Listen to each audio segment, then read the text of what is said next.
동성법의 배문환입니다. 자, 국토기획법의 8번째 테마는 행위제한의 특례라는 부분이 있습니다. 우리가 지금까지 용도지역에서 행위제한, 용도지구에서 행위제한, 용도구역까지 행위제한을 쭉 봤는데 행위제한을 적용할 때 기존 조항과 좀 다르게 적용하는 게 있다는 겁니다. 자, 행위제한의 특례 부분은 최근에는 좀 안 나오지만 과거에는 좀 나왔기 때문에 그것도 한 번씩은 보셔야 됩니다. 자, 첫 번째가 도시계획시설에 대한 건축제한 특례라는 규정이 있는데, 자, 이 도시계획시설 그러면 이게 공익적인 건물로 해석하시면 돼요. 여기서 도시계획시설이 뭐 도로나 공원도 있지만 건축물 형태를 띠는 경우도 있습니다. 그래서 이게 도시계획시설로 인정되는 건물일 때는 건축제한의 특례 규정이 있습니다. 자, 첫 번째가 자, 용도지역지구에서 도시계획시설에 대해서는 용도지역지구에서 배웠던 건축제한을 적용하지 않고 배제합니다. 여기서 핵심은 도시계획시설 자체가 이게 공익적인 건물이기 때문에 용도지역이나 지구에서 배웠던 건축제한, 건물의 종류라든가 건물의 규모, 층 같은 제한을 적용하지 않겠다는 겁니다. 자, 주의할 점은 이걸 적용한다고 하시면 안 돼요. 자, 용도지역에서 도시계획시설에 대해서도 건축제한을 적용한다고 하시면 안 되고, 자, 또 하나는 여기 구역이 들어가시면 안 됩니다. 용도구역이 들어가면 이 도시계획시설을 지을 때도 이 건축제한을 적용하는 경우가 있기 때문에 용도지역 지구에서만 자, 도시계획시설을 건축할 때는 건축제한을 적용하지 않는다. 이렇게만 해석하시면 되겠습니다. 기출문제에서 나왔고 최근에도 한번 나왔었어요. 그대로 맞는 지문 형태로 나왔기 때문에 이런 것들 한번 읽어보시기 바랍니다. 자, 두 번째 보시면 리모델링 같은 거 할 때는 건물의 높이나 층수를 완화시켜줍니다. 리모델링 활성화를 위해서. 자, 관련 조항은 경관지구나 고도지구입니다. 우리 경관지구나 고도지구는 건물의 층이라든가 건물의 종류를 제한하는데 이 경관지구나 고도지구에서 리모델링이 필요한 건물에 대해서는 기존 경관지구나 고도지구 건축 제한 규정에도 불구하고 건물의 높이나 규모 등을 완화할 수 있다. 이건 아직 시험문제 나온 적은 없지만 이걸 강화라고 하시면 안 돼요. 자, 경관지구나 고도지구에서 리모델링하는 건물에 대해서 자, 건축물의 높이나 규모를 강화할 수 있다고 그러시면 안 되고 완화 규정이라고 생각해야 되겠습니다. 자, 세 번째, 자, 용도지역이 미지정되거나 미세분된 지역 행위 제한은 우리 기존에 봤던 거랑 같습니다. 우리 앞에서 이제 우리 5번 테마에서 본 건데 한번 반복을 한번 해보죠. 자, 과거에는 이게 시험 문제가 많이 나왔었는데, 자, 우리나라 토지는 용도지역이라는 제도가 있어서 자, 용도지역이 도시관리, 농림, 자연환경보전지역 중에 하나가 들어가야 되는데, 자, 도시지역이든지 자, 관리지역, 농림, 자연환경보전적으로 용도가 아무것도 지정이 안 되어 있는 지역에서는 건축제한이나 건폐율 용적률을 적용할 때 이 도시관리, 농림, 자연 중 가장 규제가 센 지역인 자연환경보전지역 쪽을 적용해서 대신 건물을 지을 수 있는 것이죠. 그래서 우리가 우리나라 토지 중에서 용도지역이 미지정된 토지도 있습니다. 일시적으로 도시관리, 농림, 자연환경보전적으로 용도가 아무것도 지정이 안 되어 있을 때는 건축제한이나 건폐율 용적률을 적용할 때 이 자연환경보전지역의 행위 제한인 건폐율 용적률을 건축제한을 적용을 해서 건물을 지을 수 있는 것입니다. 자, 그 다음에 이제 미세분된 지역을 봐야 되겠죠? 자, 도시지역 안에서 세분이 안 돼 있다. 도시지역에서 세분이 안 돼 있거나 관리지역에서 세분이 안 돼 있는 지역에서는 건물의 건축이 불가능한 게 아니라 건축할 수 있습니다. 자, 도시지역 안에서 자, 미세분된 지역은 보존녹지 쪽 행위 제한을 적용하는 거고 관리지역에서 미세분된 지역은 이 보존관리지역 쪽 행위 제한을 적용해서 건물을 건축할 수 있습니다. 이 그림상 여기 미지정은 도시 관리, 농림, 자연환경보전지역 아무것도 없는 미지정 상태일 때는 이 자연환경보전지역 쪽 규정을 적용하는 거고, 자, 도시지역은 정해져 있는데 세분이 안 돼 있습니다. 그러면 도시지역 안에서 미세분된 지역은 이 녹지 중에서 보존녹지 쪽 행위 제한을 찾아서 그걸 적용해가지고 건물을 지을 수 있고, 또 관리지역에서도 세분이 안 돼 있는 땅, 보존관리, 생산관리, 계획관리도 세분이 안 돼 있는 땅이 있다면, 자, 보존관리지역 쪽 행위 제한을 적용해서 건물을 건축할 수 있는 것입니다. 자, 여기까지 보시고, 요 4번 내용이 조금 내용이 어렵죠. 이거 뭐 간단하게 계산도 좀 해야 되고 그러는 문제가 있는데, 하나의 대지가 두 군데 용도지역 걸쳤을 때는 어떤 식으로 건폐율 용적률을 할 건지, 건축 제한을 처리할 건지 그 내용을 살펴보도록 하겠습니다. 자, 일단 하나의 대지가 두 군데 용도지역에 걸쳐 있네요.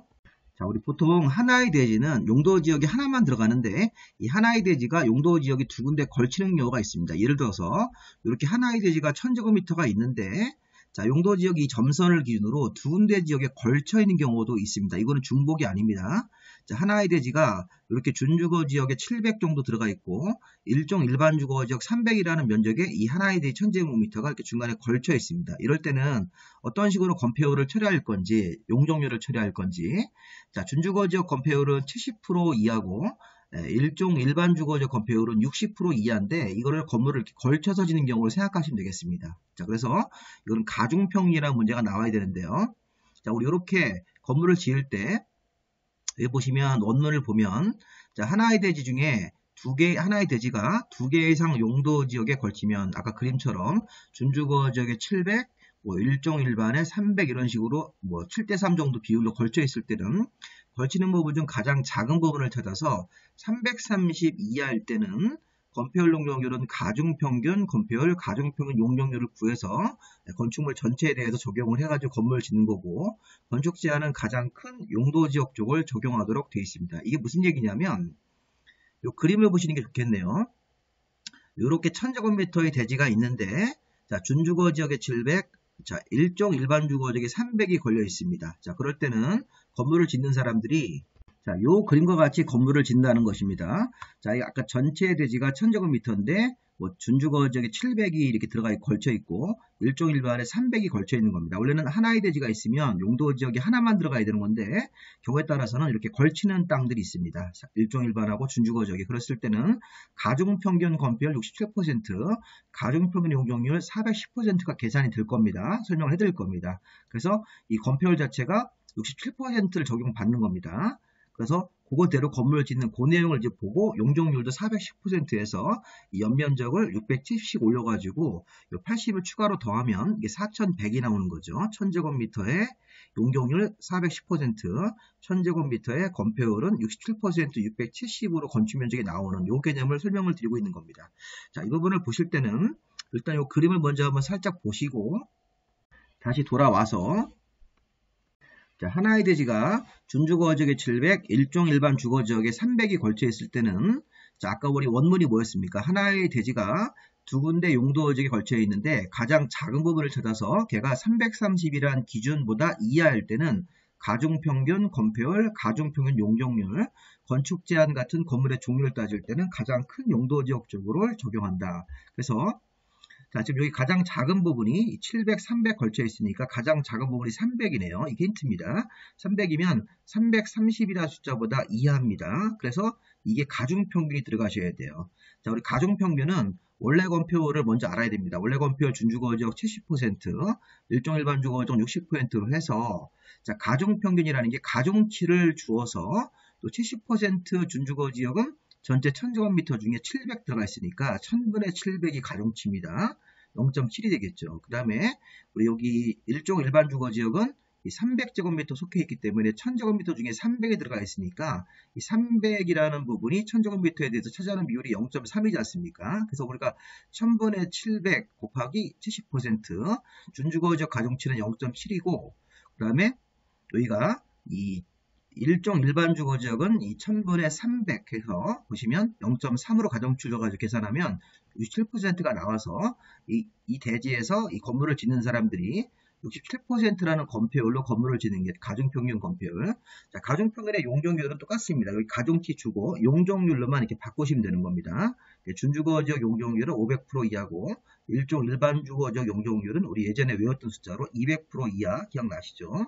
그래서 이거 갖다가 500% 0.7, 그 다음에 200% 요 100분의 300인, 1000분의 300인 0.3을 계산하시면 410%가 나오는 겁니다. 그래서 우리 건물을 지었을 때 이게 건폐율이 67%, 용적률은 가중평균을 계산해서 410%가 나와서 전체 1000제곱미터 중에서 67%인 670으로 해가지고 1층, 2층 이렇게 올리면서 4100을 맞추는 거죠. 계산해 보시면 4100이 나옵니다. 가중평균의 용적률 410%를 적용하면 4100이라는 연변력만큼 올릴 수 있는 것이죠. 지하층 같은 건 계산하지 않고요. 자, 그 다음에 같은 상황에서 건축 제한을 처리할 때는 건축 제한은 계산이 아닙니다. 이거는 건축물의 종류, 건물을 건축하고 그 안에 어떤 종류 건물만 들어갈 수 있는지 그런 건축 제한을 따질 때는 330 이하일 때는 이 전체가 다 가장 큰 쪽 용도 지역에 건축 제한을 적용한다. 이 앞에서 우리 이렇게 돼 있었죠? 건축 제한은 가장 큰 용도 지역, 330 이하일 때는 가장 큰 용도 지역을 적용하기 때문에 이런 상황에서 330 이하일 때는 건축 제한으로 건물의 종류를 짜릴 때는 이 둘 중에 큰 데가 준주거 지역이니까 이 그림에서 이 건물 전체가 다 준주거 지역에 맞는 형태로 건물을 지으면 된다는 겁니다. 사실은 이쪽 부분은 일종 일반 주거 지역에 속하는 부분이지만 일종 전용 주거지역 건축 제한을 적용하지 않고 건물 전체가 다 이게 준주거 지역에 맞는 형태로 건물이 들어갈 수 있다는 겁니다. 그래서 가중평균 건폐율, 가중평균 용적률, 건축물의 건축 제한 같은 종료 제한은 전체가 이 준주거 지역 쪽에 맞는 형태로 건물을 지으면 된다는 거죠. 자, 이런 형태로만 이해를 하시고 보시면 되겠습니다. 자, 그 다음에 자, 이번에는 걸쳐 있는데 이게 상업지역에 걸쳐 있는 경우도 있다는 겁니다. 도로변에 띠 모양으로 상업지역과 주거지역 같은 데 걸쳤을 때는 그들의 기준이 이제 660 이하로 바뀌는 거죠. 자, 이 그림은 도로변에 띠 모양이니까 도로를 좀 그려놓고 이렇게 그림을 좀 바꾸겠습니다.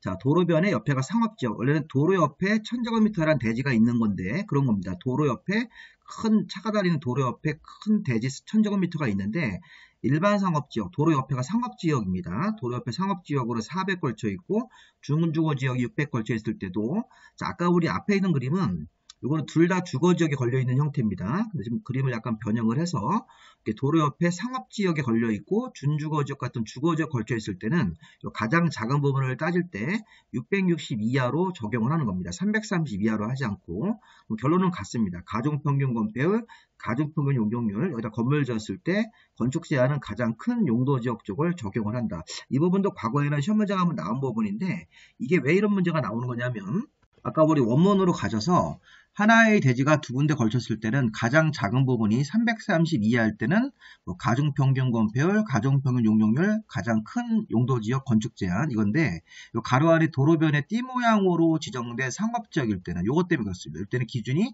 660 이하로 바꿔서 적용한다. 그래서 결론은 같은 거고요.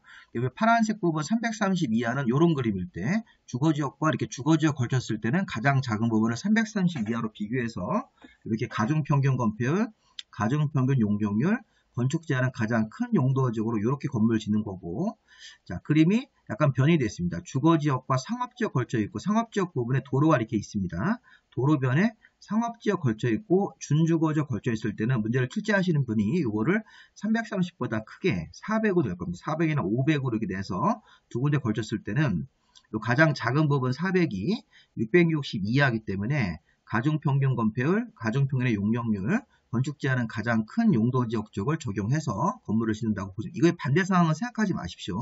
이 반대 상황으로 생각하면 좀 어려운 문제가 해석이 나오기 때문에 이 형태로 그대로 공부를 하시면 되겠습니다. 자, 이번에는 하나의 대지가 녹지 지역과 그 밖의 지역에 걸쳤을 때, 이번에는 걸칠 때 녹지 부분이 섞여 있는 겁니다. 이때는 녹지 지역과 그 밖의 지역에 걸쳐 있을 때는 건축 제한, 건폐율, 용적률이 그냥 각각의 행위 제한을 적용한다. 녹지지역 부분이 330 이하일 때는 적용하지 않고요. 자, 일단 녹지지역이 걸쳤을 때는 각각이란 말이 포인트입니다. 자, 지금 자연녹지와 3종 일반 주거지에 걸쳐 있네요. 1000제곱미터 대지가 이렇게 자연녹지에 400, 3종 일반 주거지에 600 걸쳤을 때는 이때는 각각으로 3종 일반 주거지역 건폐율 50, 용적률 300, 자연녹지 20, 100% 각각으로 건축 제한도 각각으로 건물 짓는 겁니다. 또 그림만 보시면 녹지지역이 껴있을 때는 각각이라고 생각하시면 돼요. 자, 가중평균 내지 마시고 각각입니다. 자, 이렇게 하나의 대지가 1000제곱미터가 있었는데 자, 여기 자연녹지에 400이 걸쳐 있고 이 부분이 400이네요. 3종 일반 주거지역이 600이다. 이렇게 걸쳐 있는 겁니다.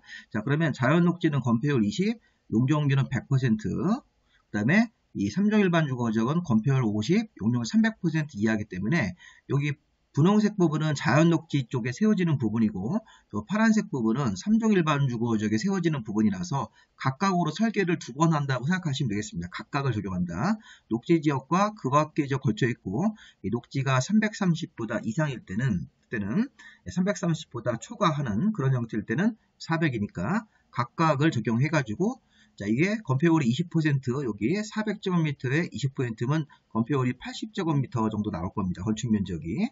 그거로 이렇게 올라가면 이 용적률 같은 경우가 연면적이 400이 나오겠죠. 용적률이 100%이기 때문에 여기도 3종 일반 주거지역 건폐율이 50%인데 이 대지 면적이 600으로 계산하기 때문에 300이라는 건축 면적으로 해가지고 용적률 계산하면 1800 정도 이렇게 올라가는 각각으로. 그 다음에 이 건축 제한도 각각으로 건물 진다고 생각하시겠습니다.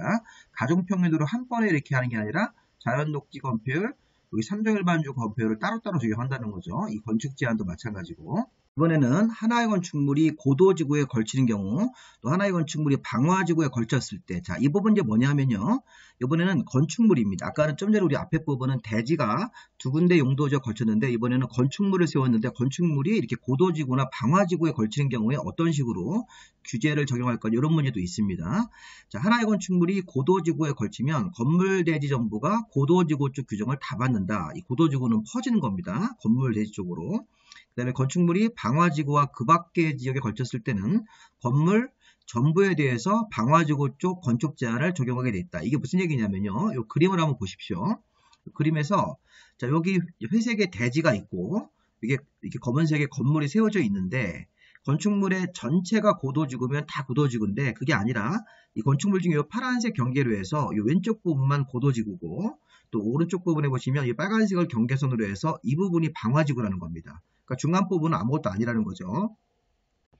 이런 상황이라면 아까 건축물의 일부가 고도지구가 들어가면 이 건물 전체와 이 대지 전체가 사실은 이 고도지구이기 때문에 대지도 요만큼만 고도지구인 줄 알았더니 건축물의 일부라도 고도지구에 걸쳐 있으면 여기는 고도지구가 아니고 이 부분만 고도지구라고 하더라도 건물 전체와 이 대지 전체가 다 고도지구 규정이 퍼지는 겁니다. 근데 방화지구는 좀 특이합니다. 방화지구는 이렇게 이 부분이 지금 방화지구, 건축물이 방화지구에 걸쳐 있을 때면 자, 건물 전체로만 방화지구가 퍼지는 거고 대지 전체로 퍼지지 않고 이 영역만 방화지구가 되는 겁니다. 그렇게 해석하시는 게 맞겠죠. 자, 그래서 지금 다시 한번 원문을 보시면 자, 포인트가 뭐냐면 건축물이 고도지구의 일부라도 걸쳐 있을 때는 고도지구면 건물 대지 전체가 고도지구 쪽 규정을 다 받게 되어 있습니다. 근데 하나의 건축물이 방화지구와 그 밖에 걸쳐서 건축물이 방화지구 일부 걸쳐 있을 때 그 전부, 건물 전부만 방화지구 쪽 건축 제한을 적용하고 또 이제 이 토지 전체, 대지 전체에 대해서 방화지구가 퍼지는 거는 여기서는 없다는 겁니다. 그리고 이제 방화지구가 이렇게 경계벽으로 구획이 되면요. 이 경계가 방화벽으로 구획이 되면 이 건물 전체가 방화지구가 이렇게 퍼지는 것을 또 차단할 수 있는 예외도 있습니다. 자, 중요한 건 여기서 보십시오. 이 그림에서 자, 건축물의 일부라도 이렇게 고도지구의 요만큼이 요 부분이 고도지구 걸쳐 있을 때는 건물 전부와 대지 전부가 다 고도지구 쪽 영향을 받는다. 건축물의 일부가 이렇게 방화지구에 걸쳐 있을 때는 건물 전체가 방화지구가 된다. 근데 이 대지 전체가 방화지구 되는 건 아니고 이 방화지구가 들어가 있는 이 땅 부분만 이 방화지구로 봐야 됩니다. 자, 결론. 자, 건축물 전체가 이런 그림에서는 건물 전체가 고도지구 퍼졌고 방화지구 퍼졌기 때문에 건물 전체가 고도지구와 방화지구를 둘 다 받으셔야 됩니다. 건물 전체. 원래는 중간 부분은 아무것도 안 걸쳐 있지만 규제가 퍼졌기 때문에 대지 전체는 이 대지 전부에 대한 결론은 자, 고도지구 쪽만 이 규제가 퍼지기 때문에 방화지구는 대지 전체로 퍼지는 건 없으니까 이 대지 전부에 대해서는 이 고도지구 쪽만 영향을 받는 거다. 이렇게 해석하시면 되겠습니다. 자, 그 다음에 이제 도시적에서 적용이 배제되는 규정이 있는데 이거는 뭐냐면 도시적에서는 사람들이 많이 모여 사는 도시적에서는 도로법상 접도구역이 도로 가장자리에서는 건물을 못 짓게 하는 겁니다. 근데 그런 규정을 적용하지 않고 건물을 짓 수 있게 규제를 풀어주는 거고, 자, 농지법 8조가 농지를 취득할 때 이게 농사를 제대로 지는 사람인지를 확인하기 위해서 농지취득 자격증명 제도가 있습니다. 근데 이것도 도시적에서는 적용하지 않습니다. 다만 도시적이라도 녹지 지역에서 도시계 시설 사업에 필요하지 아니한 농지에 대해서는 그때는 농지취득 자격증명을 적용하는데 기본적으로 노란색 예외가 아니라면 도시적에서는 접도구역 제도를 적용하지 않고 배제합니다. 또 도시적에서는 원칙적으로 농지법상 농지취득 자격증명을 적용하지 않는다. 다만 녹지 지역에서 이런 시설 사업에 필요하지 아니한 농지는 농사를 짓는 농지이기 때문에 이때는 또 적용을 하는 예외가 있습니다. 어쨌든 이 하얀색 두 가지 규정은 적용하지 않는다. 이렇게 해서 우리가 이 정도 내용들 한번 보시면서 관련 내용들을 지금 정리를 쭉 했으니까 여기 4번 내용이 조금 어렵죠.